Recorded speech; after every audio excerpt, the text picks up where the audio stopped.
Hi, I'm CJ Liu. Welcome to the Fired Up with CJ show. I am going to be offering you a coaching tip. Now, I've been married to my husband for about 20 years, and over that time, we've had these incredible knockdown, blowout fights in the very beginning, and now I can count on maybe half a hand the number of arguments that we get into in a given year. And I will share with you my secret on how not to get into arguments with your spouse or significant other. So the first tip is that you really don't want to be angry when you're talking to them, because then you'll say things that you regret and that are very hard to retract. So right after you get triggered, they say something, it triggers it's like the one phrase that makes you crazy. Then take a deep breath and say, I'm really upset right now. I'm going to take a break. We're going to talk about this in a couple of minutes. And then go to your quiet place and calm down. The second idea is to seek first to understand, then to be understood. That guy, I think it's St. Francis that had that. Brilliant idea.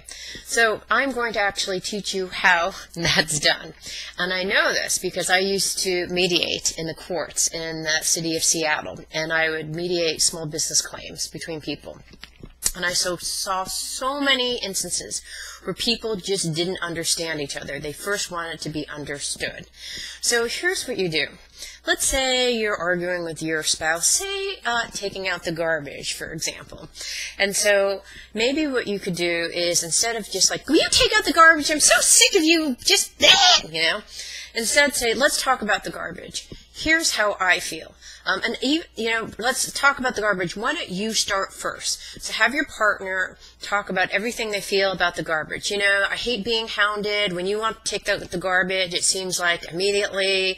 I really don't feel like I'm at choice with when I take out the garbage, and it makes me really mad. Not that I have had this conversation with my husband, but just hypothetically, let's say he said that. So the first thing is I let the other person go. It's gracious to let the other person go first. And then you say, okay, so I'm hearing three things. I'm hearing that you're upset that you don't have any choice. You're upset because you feel like I'm demanding things. And so you list out and repeat back to that person what they've said. That goes a long, long way. And then say, did I miss anything? And the person can say, yeah, and another thing you missed is XYZ, or I thought about another thing that makes me mad about that. Totally fine. You want to say, okay, so the other thing that you're saying that makes you upset is XYZ. Okay, so that's how it goes. You first listen to the other person, you write down notes, or in your mind take mental memory of all the things that they've said, and then repeat it back to them. Now you say, can I go? And then you say, well, here's what really bothers me about taking out the trash. And then you enumerate your things. And then you say, I would really appreciate it if you could repeat back to me what you've heard. And don't butt in. Have them repeat what they've said. And then halfway through say, okay, here are a couple of adjustments I'd like you to make. And then you can move to, now that we both understand each other, let's go into being productive and figure out how we're going to solve the problem. You do those steps of seeking first to understand before you're understood, and you'll have way, way, way fewer arguments. So thank you for listening. Tell me how it works. I'd like you to try this out this week when you're actually having a problem with someone at work or at home. Tell me how it works, and I'd like to hear what happens to you. So find me on Facebook at the Fired Up with CJ fan page and tell me how it goes for you. Okay, thanks for tuning in. And folks out there, make sure to send in your questions if you have any. Okay, bye.